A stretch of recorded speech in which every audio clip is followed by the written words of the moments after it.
তো হ্যালো বন্ধুরা, দেখো আমি দুপুরবেলা খাওয়া দাওয়া বন্ধ করে গাঙে ঘুরতে এসেছি। দেখো কি সুন্দর একদম, মানে গাংটা হেভি লাগছে। যে গাম দেখো নি, একদম পুরো কমেন্ট শেয়ার করে দেবে। তো দেখো কি সুন্দর একদম, মানে আমি দেখাচ্ছি, কুঁজি টুঁজি এখানে সব আছে ভাই, পুরো একদম কি সুন্দর ওয়েদার ভাই। দেখো দেখো ভাই, ভাই আমাদের এখানে সেলিব্রিটি মানুষ আছে ভাই, ভাই আমাদের এখানে সেলিব্রিটি মানুষ আছে, সেলিব্রিটি সেলিব্রিটি কি সুন্দরভাবে দাঁড়িয়ে আছে ভাই। ভাই ভাই ভাই ভাই ভাই ভাই ভাই ভাই কখন আছো ভাই? ভাই অ্যাকচুয়ালি আমি এখন বাংলাদেশি সময়, আমি তোমার ইন্ডিয়া থাকি। তো আমি এসেছি সকাল ভোর 5টার সময়। তো এসে প্রথম দেখলাম যে তোমাদের এদিকে কত সুন্দর দৃশ্য। তো তোমরা আমাকে চেনো, আমি সেই ভাটায় হেগে ভাড়াল করেছিলাম। তো এখন ভাবলাম যে ভাটা তো ভাড়াল হয়েই গেছে, তো ভাবলাম চলো একটু বাবলাতলাটাও ভাড়াল করা যায়। তো ওই জন্য গাইজ তোমরা দেখতে পাচ্ছ কত সুন্দর একটা ওয়েদার, তো ওই জন্য আমরা সবাই এসেছি। তো তা বলো তোমার কি বলার আছে, বলো তুমি। ভাই ভাই আপনি কখন আছেন? ভালো আছেন ভাই? হ্যাঁ আমি খুব ভালো আছি, আর বললাম তো কখন আছে। ভাই আমার এই জামাটা কত নিয়েছে ভাই? ভাই আমার তো একদম পুরো চুল টুলে একদম ভাই সেই লাগছে ভাই। সেই মানে ভাই আপনি তো পুরো একদম মানে হিরো লাগছেন। হিরো? এই জামাটা তুমি যে জামার কথা বললে, এটা তোমার দিল্লি থেকে কেনা।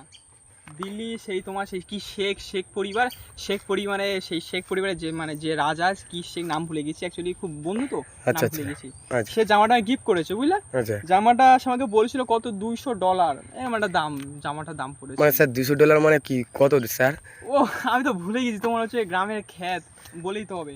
$200 মানে হচ্ছে আমাদের ইন্ডিয়ান কারেন্সি 22 লাখ টাকা। চপর মেরে একদম নদী ফেল দেবো, গাঁয়া বলাবো একদম। ও না না, মানে গায়া না, মানে আমি ভুলে গেছি মানে যে আমাদের গ্রামের ছেলেরা এত শিক্ষিত, বা পড়াশোনা ছাড়া সব কিছুই পারে, সেটা বড় কথা না। তো বন্ধুরা আমাকে, তো তুমি বলো আমাকে কিরকম লাগছে, তুই শুধু আগে ভাই তোমাকে একদম পুরো হিরো হিরো লাগছে ভাই। তোমার মানে একদম মানে কি বলবো, পায়ে থেকে এই কি ভাই স্যার, আপনি এত বলো আর পায়ে কি জুতো পরে আছেন স্যার? ও অ্যাকচুয়ালি এই জুতো দিয়ে দেখাও, জুতো দিয়ে দেখাও। হ্যাঁ দেখুন অ্যাকচুয়ালি এই জুতোটা যে তুমি দেখতে পাচ্ছ, এটা নরমাল জুতো, এটা কোনো নরমাল জুতো না গাইস। ক্যামেরা ভালো ধরো। যে মমতাকে চেনেন? মমতা, এটা হচ্ছে ওনার হাত চপ্পল। আচ্ছা আচ্ছা। অ্যাকচুয়ালি ওই বললাম না যে দুবাই থেকে যখন আমি ইন্ডিয়াতে যখন আসি, আমার দিয়ে দেখা ক্যামেরা আমার। আচ্ছা আচ্ছা আচ্ছা, হ্যাঁ আমি ভুলে গেছি। হ্যাঁ আমি যখন মানে ইন্ডিয়াতে আসি, তখন মমতা স্বয়ং আসে দেখা করতে এসেছিল। তো তখন অ্যাকচুয়ালি কি মানে তুমি জানো বাইরের দেশে সব বুট ফুট পরে, তো আমার দেশে তো বুট তো আর নেই।